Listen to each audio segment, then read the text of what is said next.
What's going on, guys? Hold on. False start.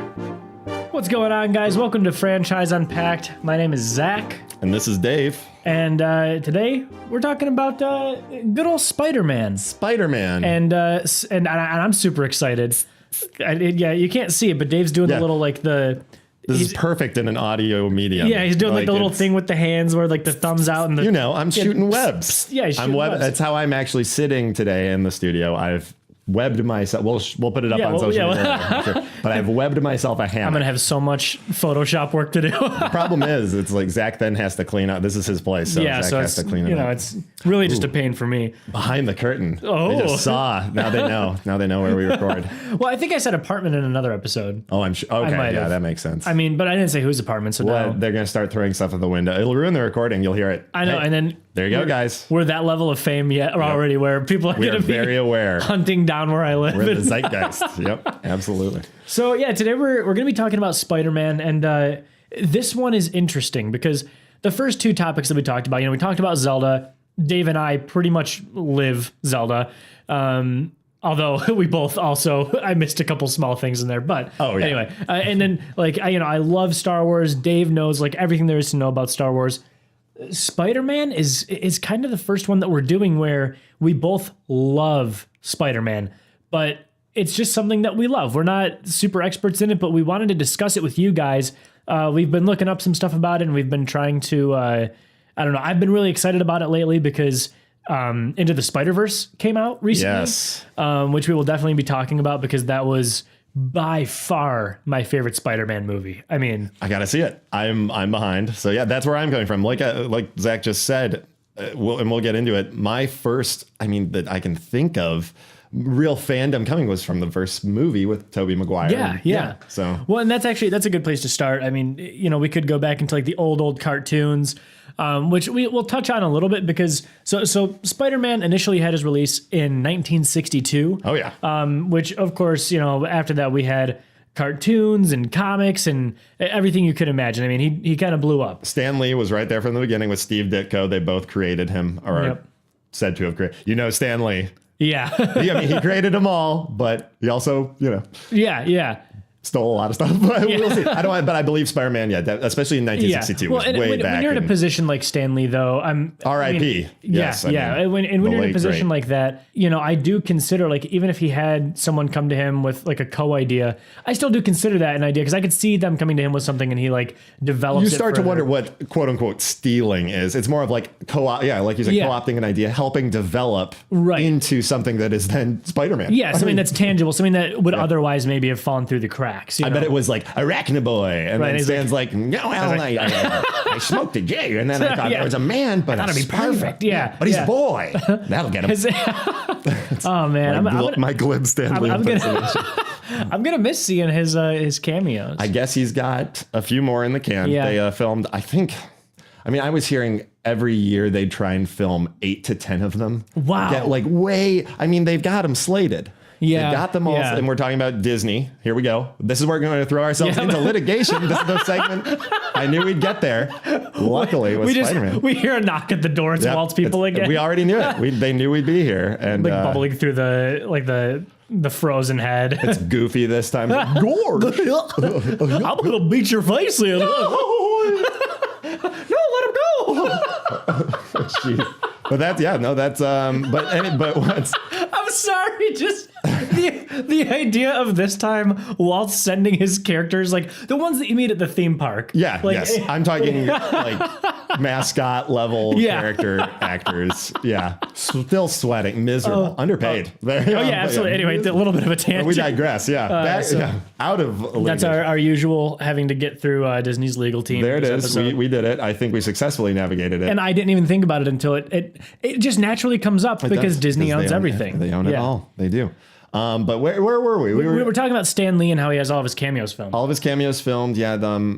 I'm sure and also today that we are recording today, this will be released usually on Fridays, but today is the day that the Spider-Man Far From Home trailer released. So Yeah, I'm sure Stan Lee's in there in Europe. I didn't even know that. I didn't even know that that was dropping today. I had no idea. I remember I'd heard last week that Tom Holland had tweeted something, and he's hilarious. He's infamous for spoiling things. I love all the videos of Benedict Cumberbatch like shushing him up in interviews. I've never seen that. Oh, if you just YouTube it, it's like a whole montage of. Really? I mean, it's hilarious. Tom Holland, he's like I think when they were doing 18 or something, when they were doing all that for the Avengers, the newest Infinity War. And he was just so excited to be, I was like, oh, there was a scene where we did that. How great would that be to just be Spider-Man? If somebody told me at 18 that I could be Spider-Man, I'd lose my mind. Yes, that's amazing. I mean, because you see, you're like, of course I could be Spider-Man. Tobey Maguire was 38. Right. Not that. Well, I think we looked he at was it up like there. mid to late 30s by the last one. And you're supposed to be playing, I think he was still quote unquote a college graduate. Right. And he was, because, and that was the thing is like Spider-Man, Peter Parker was, I think, the first superhero to be a teenager. Like all these other superheroes in high school. Yeah, they were sidekicks if they were teenagers. Sure. You know what I mean? And I don't know. I was in preparation for this episode. I was watching, a bunch of stuff on YouTube and just kind of soaking in some info. And I forget which channel it was. I apologize, but they just pointed out that like up until that point, really every other teenager had been a sidekick. It was like Batman and Robin. Sure. You know what I mean? Or classic. Yeah. Yeah, but it was. For when Peter Parker came out, though, it was like there's this superhero, and it made teenagers who, let's be real, that's the people who were reading these comics at the time, feel empowered. Sure. You know? It was kind of, I know you had like Captain America, but even he was a man, but weak at first, like sickly. Right. But still a grown man. Old enough to join the military. So at least 18. Yeah. But I think he was probably in early 20s, I'd say. Well, and that's maybe mid-20s. And we'll get to this later too, but that's one of the things that I found so interesting and that I loved so much about Into the Spider-Verse. I mean, I can't talk enough about this movie. I loved it so much, but and I'm going to try not to spoil anything, but spoilers are on the table for every other Spider-Man movie. We will say spoiler alert. We'll probably flag the post about it as if we do spoil anything. We're going to try not to, but we have freedom to spoil everything I say up to The Amazing Spider-Man 2 with Andrew Garfield. We can spoil anything of those first 5 movies. Okay, that's fair. Because they're crappy. Well, the Amazing Spider-Mans, but we'll get into it. Yeah, so... then anyway, we went from these, from the comics and the cartoons. And when I actually started to pay attention to this, when I actually started to really enjoy Spider-Man, it was in, 2002. Oh, yeah. When the Tobey Maguire Spider-Man came out. And Sam Raimi. Looking back now, which Sam Raimi is actually a Michigan local. He is, yes, absolutely. Yeah. He directed. They filmed Evil Dead out near...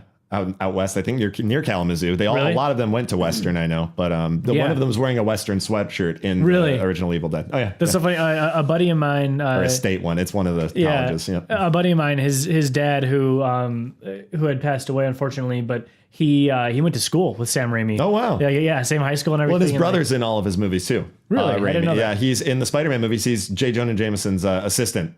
That kind of nerdy guy who pops in with dark eye. Interesting. I can't remember his first name, but it's something Raimi. But he's in all of something Raimi. Something Raimi. And you're like, oh yeah, that guy. Yeah. He looks like him too. Yeah. Well, like and that was the movie. And looking back now, it's not quite as good. It doesn't hold up like it used to. But at the time, though, all we had was it in X-Men. So it was trying to, in a world we had the Batman movies and the old Superman. Right. But this was... Marvel was going bankrupt at the time. That's why they basically liquidated, sold all their rights to everybody. Mm-hmm. And that's why when Disney bought them back, we didn't have Spider-Man for a few, because Sony is still, I don't know if you know details about it, because I don't know. Into the Spider-Verse was Sony and Columbia. Yeah. And so was Venom. Which I did not see Venom. I didn't either, and I've heard terrible things. I kind of heard bad things too, yeah. But it made $1 billion overseas. Because I love Tom Hardy. Oh, yeah. I love Tom Hardy, yeah. And usually he'll drop out of a film if it's not going to go. Like he dropped out of Suicide Squad. Really? He was going to be Captain Boomerang. You can tell, look at the movie, like, oh yeah, whoever that actor is doing a cheap Tom Hardy. Yeah, he's trying to be. That was a cinematic dump. That was I actually never saw that. Do not.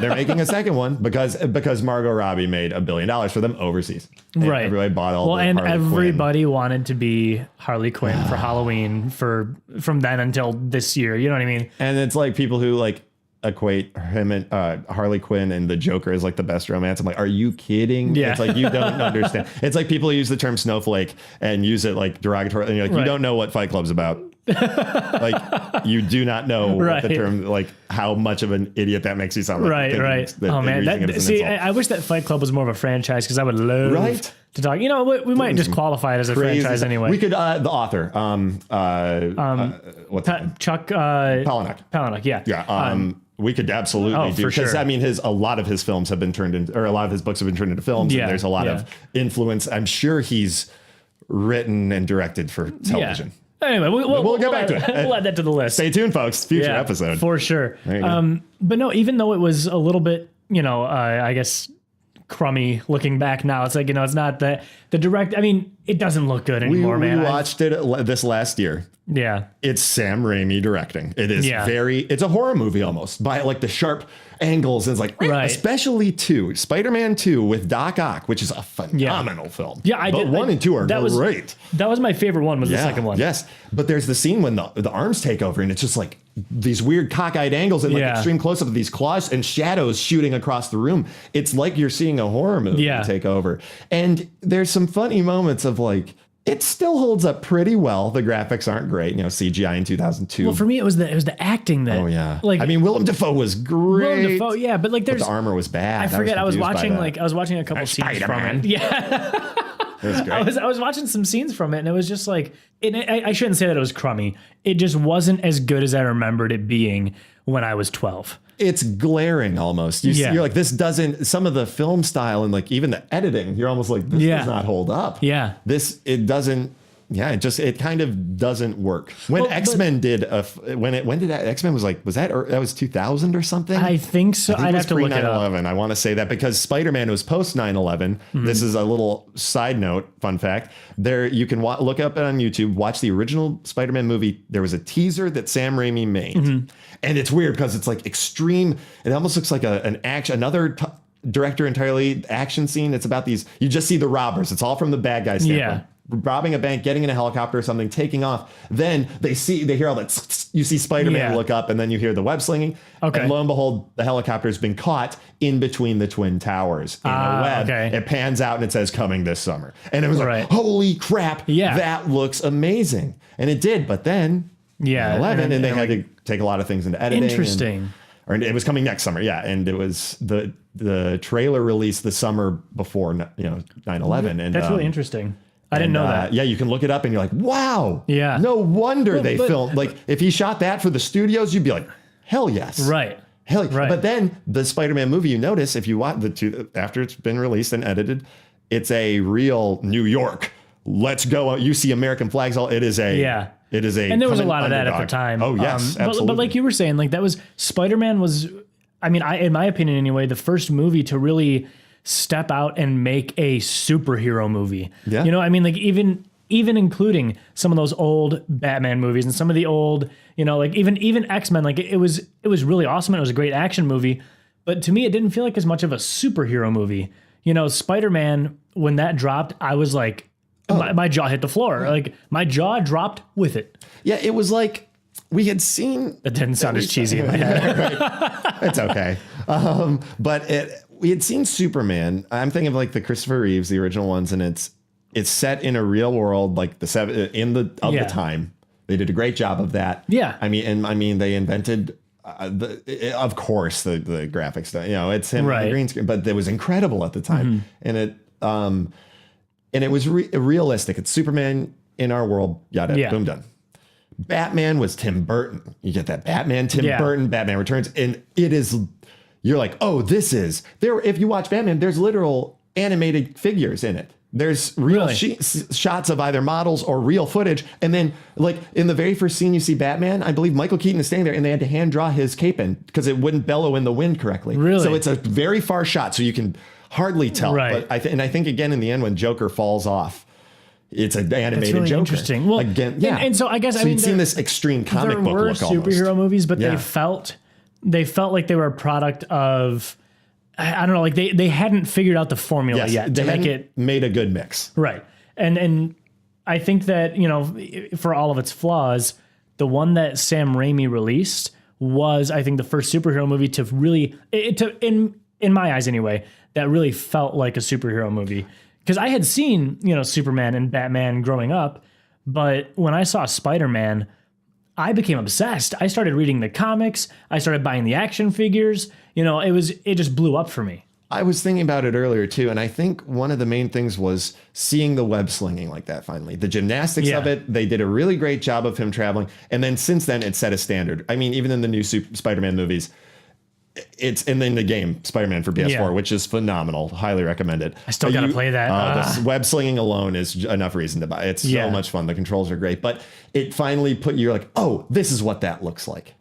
Cool. Yeah. I get to see Batman in the Batmobile. Cool. Finally. Right. You finally get to see a hero. You're like, oh, I've heard about Spider-Man and like he slings around, right? But what is he like Tarzan? Is it even in the cartoon? It was just like sling. Right. It wasn't flipping and flapping and like doing all the flipping and flapping. Flipping flaps. It's my hip hop album. Flipping flap. Flipping and flapping. But it you're like, oh, this is sweet. And I remember it's kind of like when the prequels for Star Wars came out. No matter how you feel about it, the new lightsaber fighting was badass. Oh, absolutely. It was like a whole new, like, well, wait, what happened? Like, why did it get like way slower? And they've retconned it, and people have tried to explain it over the years as to why it's like two old people fighting with canes in the original ones when they come out of like a kung fu movie. Right. Like, it's crazy town, but it was a thing to really bring people into the audience. Yeah.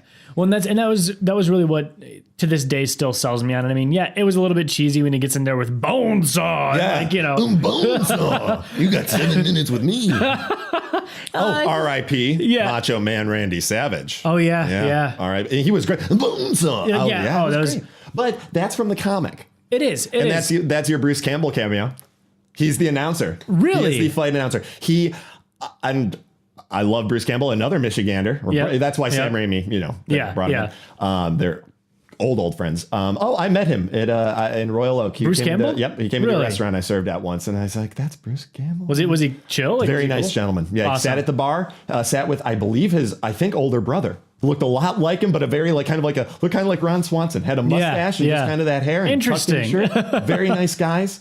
But and he was like, oh yeah, hey. And he took a couple pictures with people, and then he's like, he wanted to thank us. That's cool. Yeah. I don't know if he knew our owner or not, who was a former Red Wing player, our owner, and I think he had some connections. So well, and that's the thing. Like, I don't know. It's even though it did have like some cheesy moments that it did draw from the comics. Oh, sure.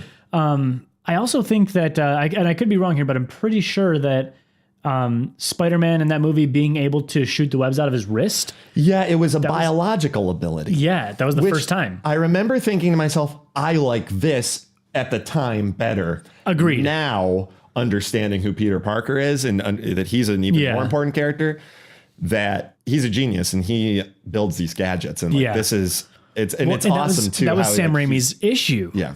I'm sorry, continue. No, please. Sam Raimi turned Peter Parker into a quote unquote photographer, pizza delivery boy. Right. There was no genius.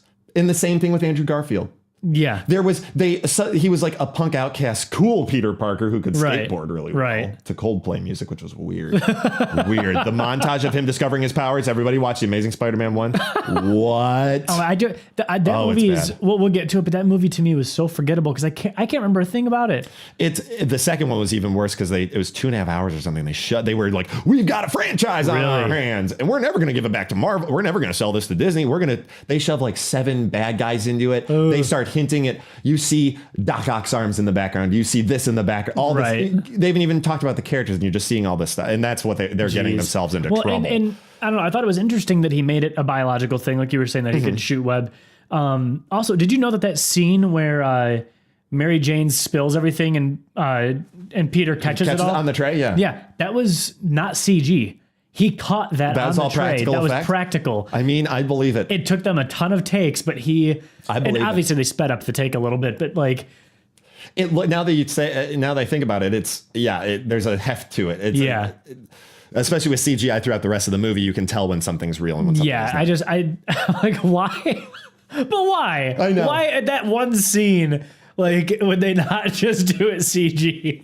I know. It'd be so easy. Pop cans and apples, like the easiest 3D models in the entire galaxy to get your hand on.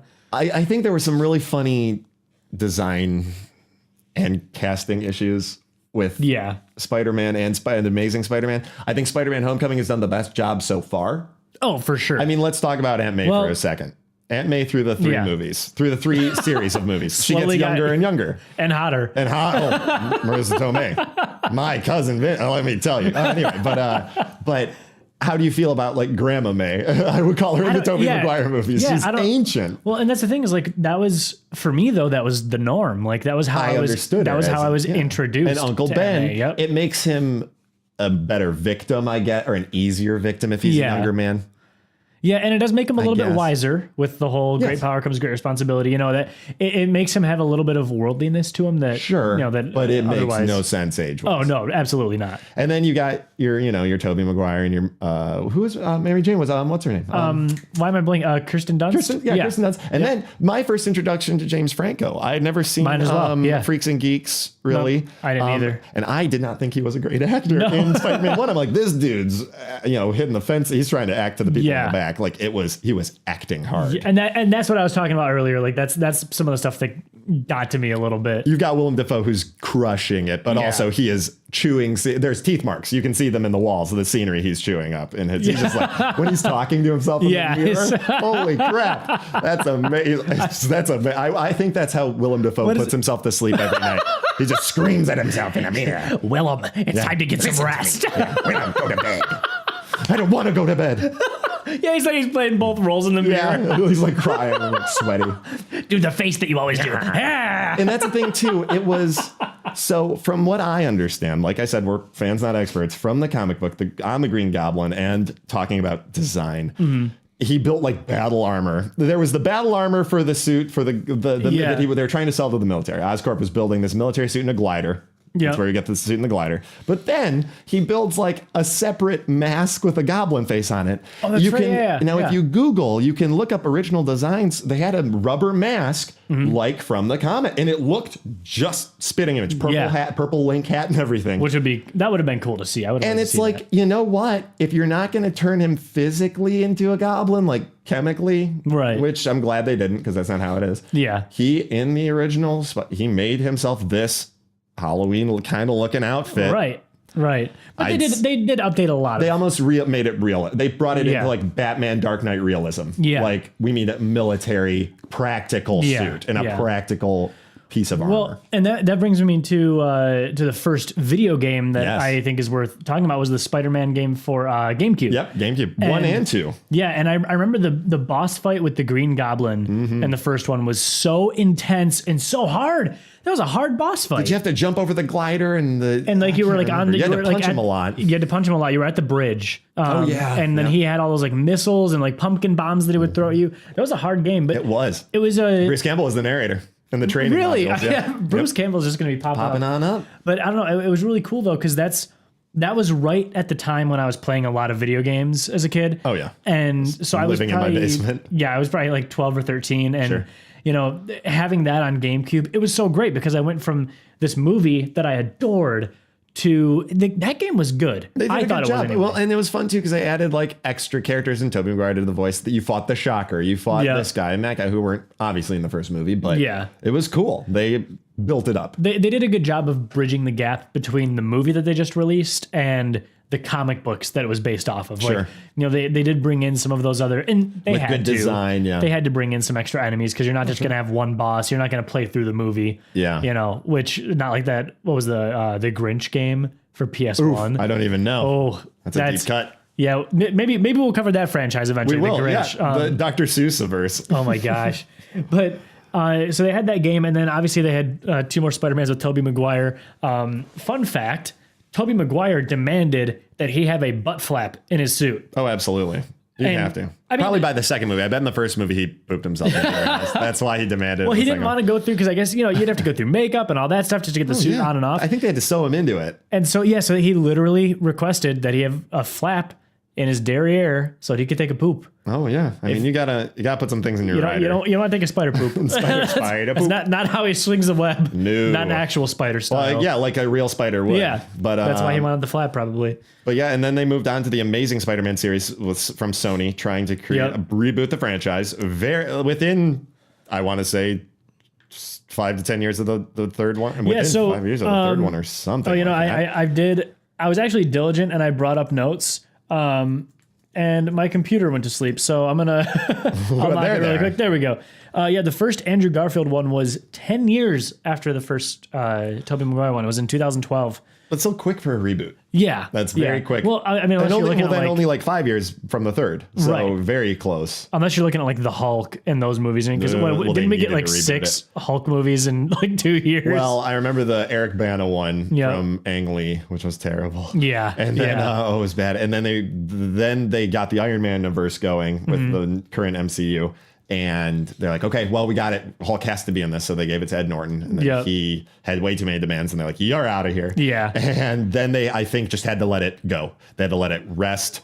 They had to Right, let it forget sit about Ed for a Norton little bit, and then yeah. give it on to Mark Ruffalo. And then they did it very tactfully, like they did for Spider-Man, bringing it on back with Right. instead of having a Spider-Man movie come out first and then bringing him into the Avengers, they bring him in another Avengers movie as almost Right. a cameo. The Hulk pops up in another. There's not another Hulk movie before he meets Sure, Tony Stark or sure. something. You know, Spider-Man. We don't even know what Tom Holland. Well, we do. He runs into him, but it's like Yeah. we see him briefly and then him as Spider-Man Yeah, yeah. in a Civil War. in the Amazing Spider-Man, I did like the first one with Andrew Garfield. It was okay, but man, watch it again. I think you need to watch it again. I only ever saw it once, and that's the thing is it does not hold up. really I the saw it like graphics when are it came out, terrible. and I was like, We're talking like so bad where they use practical effects and then switch quickly to CGI in the same scene. Like you see Really? a practical Spider Andrew Garfield who's just chick talking and jick joking, Right. jib jabbing. I'm using all these terms. That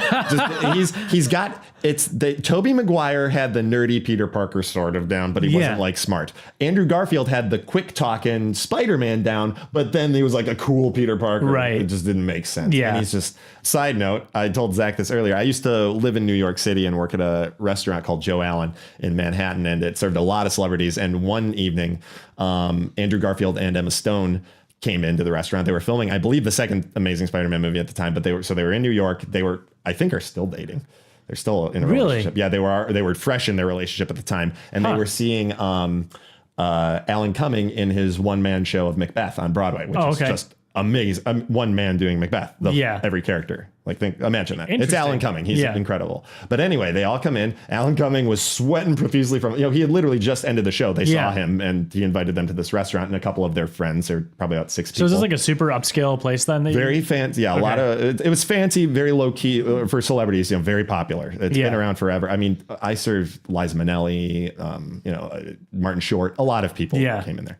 A lot of Broadway people too. But Andrew Garfield and Emma Stone are sitting there. I'm like, oh, wow, this is so cool. I'm like, I'm getting a celebrity table. This is sweet. Alan Cumming was great. He drank like 5 martinis and a bunch of black bean soup. He had like 3 bowls of soup, and that's like was his diet.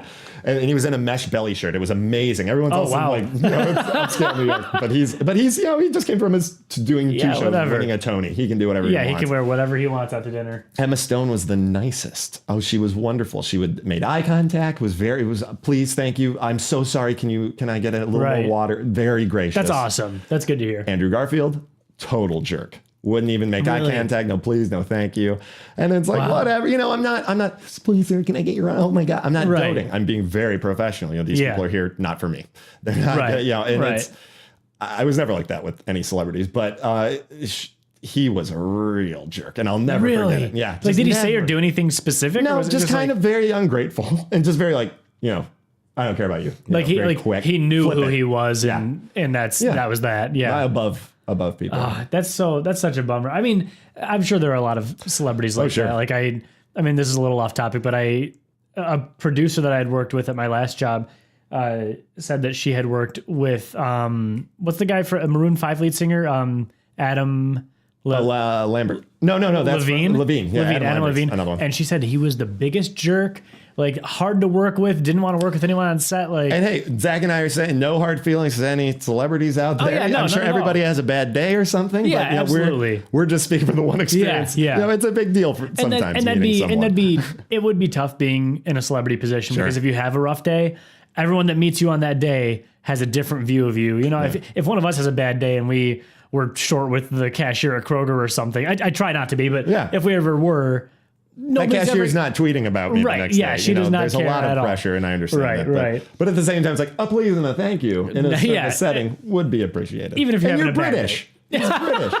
What are you doing? So that's weird too. The last 2 Spider-Men have been British. Yeah. Yep. Well, not Miles Morales though. True. Yep. Touché. So we're gonna be getting that. Back. So yeah. Actually, what are we doing on time here? Okay, we're doing all right. We're doing all right. We got some time. A little bit of time left. It'll be a part 2. I'm sure all these franchises. There's no way it'll just be a part 1. We could go on and on. So we get to the Tom Holland. Yep. Disney finally gets him on back. He bringing him on into the Avengers. Oh yeah, and I hadn't seen. I honestly am a little bit behind. We talked about this a little bit before. I'm a little bit. Did you hear my throat just then?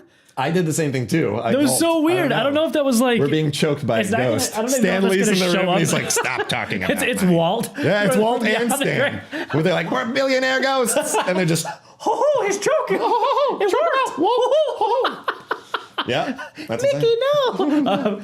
Anyway, I don't even. It's probably not going to show up on the audio capture. We're just going to sound like crazy people. Yeah. What are they talking but about? I'm not super caught up on all these big Marvel movies. They haven't hit with me as much lately. Sure. And there's so many. Yeah, there are. And especially like the Avengers, I feel like the stories have gotten so big and I don't know, it doesn't hit with me as much as it used I honestly worry if I don't see one now, I'm gonna, when the Avengers comes around. You said like Doctor Strange. You didn't see Doctor Strange? I didn't see Doctor Strange. Did you see Infinity War? Yes. When they fight Thanos. Yeah. The most recent Avengers. No, I did not. Oh, okay. Well, okay. Yeah, we can't talk about a lot of stuff there. Yeah, no, I mean, and there's a big spoiler, and I will not. Yeah, there's spoilers. Yeah, I mean, and I've heard all the spoilers, so it's like I'm up enough on that. But I hadn't seen a lot of the more recent Marvel movies, and I was hesitant about seeing Spider-Man: Homecoming because of that. So good. And I just decided one day I was like, you know what, I got the day off, and I was watching it on a 110% legally acquired version. Absolutely. And I actually might have rented it. Disney's legal team rented. Which, by the way, I just got to say, I am, and I don't personally, but I am terrified of torrenting anything. Oh no! Okay. Like when it was big and you could get away with it, I was terrified. Yeah, same. I can't do it. Anyway, feel free to torrent this episode. Yep, please. But I watched Homecoming and I was blown away. It was so good. It felt like Spider-Man. It felt like what Spider-Man should have been for the past 12 years. Well, you know didn't what I have mean? to sit through 20 minutes of him getting bit by a spider. Right. Like it's like seeing a Batman movie. I don't want to see the Waynes get killed. I get it. Right. Yeah. Right. Trust me. And they just gloss right over it, and not saying there's not a place for that. Oh, sure. But they, in that setting, in the live action, in telling that story, we don't need to see all of that. No. And realistically, if you're seeing that particular Spider-Man movie, you know what's already happened. Yeah. He might not have had his moment of where he becomes like a better hero, which he does at the end of Homecoming. Yeah. Spoiler alert. But, he realizes the error of his ways, which is it's like Thor. It's a lot of these. Yeah. Hubris gets them in trouble and then have to bounce back, which is common for a second movie arc because the first movie tends to be the discovering of powers and then the proper use of them. Right. And then the second one's like, I'm good at this, but now I've got to use it for good. Yeah. Oh, I just bumped the mic and I hope that doesn't sound loud to you guys. We're just going to throw all these sort of I know it's sound effects. Technical difficulties today, apparently. It's just a peek behind the curtain. Yeah, exactly. A peek behind I love hearing the all apartment curtain. Everybody wants to make podcasts. So the last thing that I really want to touch on here is Into the Spider-Verse. All right. And goodness, my gracious, I can't remember the last time I enjoyed myself that much at a movie. Oh, wow. It was by far the best Spider-Man movie I've ever seen. Okay. As far as just like a filmmaking perspective goes, it might be one of the best movies I've ever seen. Period. Like especially for animated. Yeah. I mean, it's an animated film and it looks just from the trailers looks phenomenal. I sometimes struggle with animated films because the whole time I'm just being reminded that it's an animated film. I didn't feel that way with this one. Okay, yeah. And it did go really big at a few points. I don't want to spoil anything, but it went there's an animated big. pig who talks. Yeah. That can take you right out of a lot of movies. And it didn't at all. And they I hear it does a very good job of bridging a lot of, for people, if you're if you've never even heard of Spider-Man, it does a great job of linking all of this, and it's for a layman too. You can go right in and very friendly. And it was cool because they, they gender bend a little bit in a few places, and they, there's Spider-Gwen. Yep, there's Spider-Gwen. And that's not a spoiler. That's in the trailer. Yeah. But there's, and we see for the first time on film anyway, we see a black Peter Parker, Miles Morales. Yeah. Which is it was cool to see because it changed the universe, but only by a little bit. Like it kind of showed this thing of like, look, it doesn't matter who Peter Parker or Miles Morales is, quote unquote, the traditional Peter Parker. He runs, or an older Peter Parker, but it's still quote unquote. He runs into old Parker. White Peter Parker, played by then it's the guy from New Girl. Yeah, who's great. He's great. And he did a great job in this movie too. But it was just really cool to. I don't know. I feel like sometimes when movies do the gender bending thing, or they do like the all female reboot or all male this or that. Right. When they do that, it can sometimes feel a little pandering. Forced. Yeah. Yeah. It can feel like they're saying like, oh, look how progressive we are with having, a female Spider-Man or a black Spider-Man or whatever. Yeah.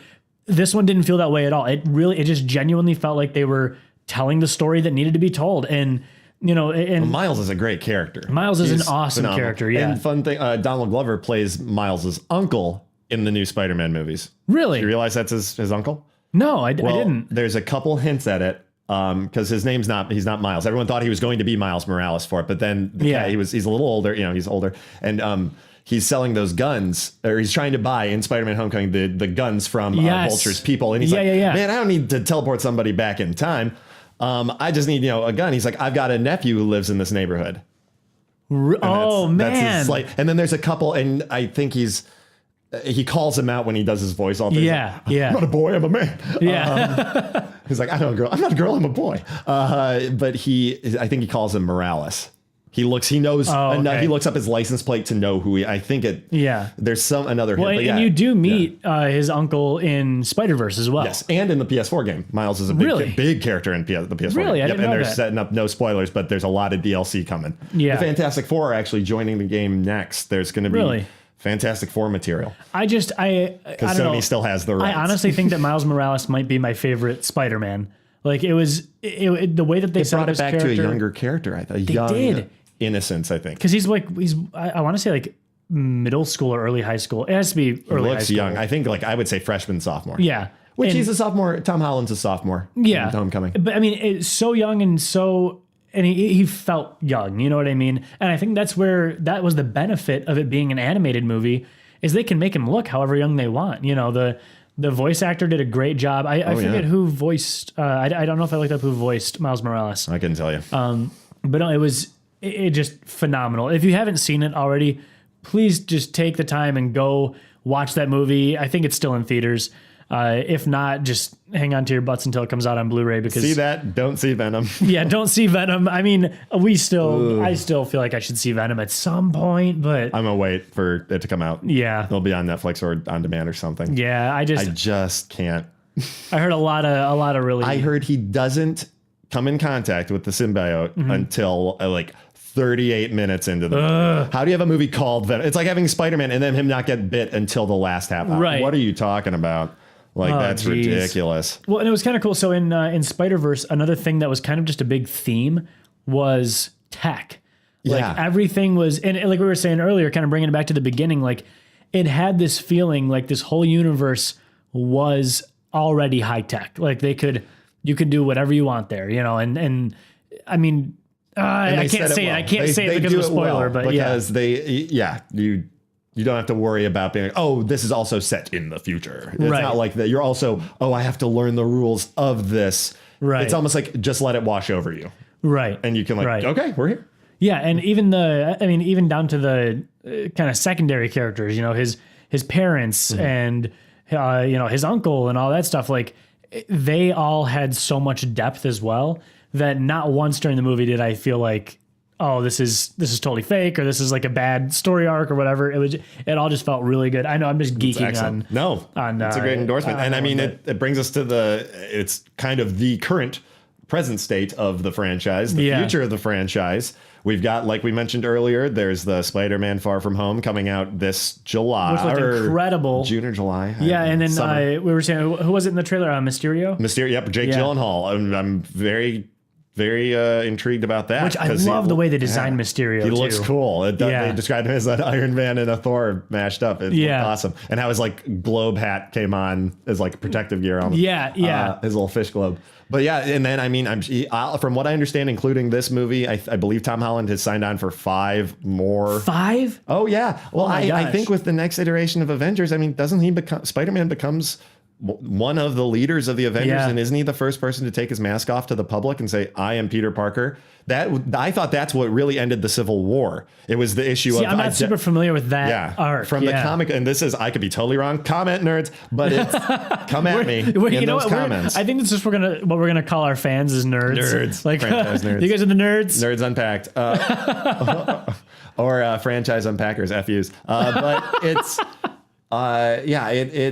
I don't know where I was going with that, but I think that he'll take over a mantle in the Avengers movies. And, we're going to see his presence. They are building a Marvel park at Disneyland. Will be coming down the way, and I'm sure he'll have a spider coaster, which will be dope. Oh, I would be all about more that. video games. Bring them on. I would love to see, and I mean, honestly, I'm tempted to go download that Spider-Man game tonight when we're done podcasting. I'm bringing it for you. But I might have to play. I might have to keep playing it, especially with the DLC. Yeah, absolutely. And I'd recommend it. I just think that with that game and how much that game advanced things as well, those video games are only going to get better, and we're bordering on the next gen of systems. I want to see a Spider-Verse game now, and it's multiplayer. Oh, why not design your own Spider-Man from any universe, make your own guy, and then you can play with other Spider-Mans? That'd be amazing, and in the graphic style. Yeah, make it that cool cell shading. It would make it easier for the processors. Yeah, doesn't have to be Red Dead Redemption 2. The other cool thing too is like it could have the same animation style where it's almost a little jumpy. See, I think the PS4 game, I'm surprised that Sony, it's 2 completely different, not related styles. I hear you can get these into the Spider-Verse outfit in the upcoming DLC for the game. Yeah. But I'm surprised they just didn't make a Spider-Verse game. With the movie coming out, I feel like, I mean, they didn't obviously miss out because both the game and the film are incredible hits. Yeah. Doing very well for Sony. They're clinging onto that Spider-Man, the rights that they somehow still have. I was just blown away though. But anyway, guys, thank you so much for tuning in today. We got to wrap it up for now, but please let us know, drop us an email, franchiseunpacked@gmail.com. Let us know if we missed anything or any kind of cool trivia that you guys have. We would love to hear it. Future episodes, we always love hearing that. My friends the other day were rattling off ideas, and we added them all to our list. So we have a giant list going right now. Cool. All right, we'll be looking forward to seeing you guys next time. Thank you so much for joining us, everybody. The next franchise we'll be unpacking is Adventure Time. But in the meantime, feel free to drop us a line with any questions, comments, or future episodes at franchiseunpacked@gmail.com. Also, be sure to subscribe and share so we can keep these episodes coming your way. Thanks, everybody. We'll see you next time.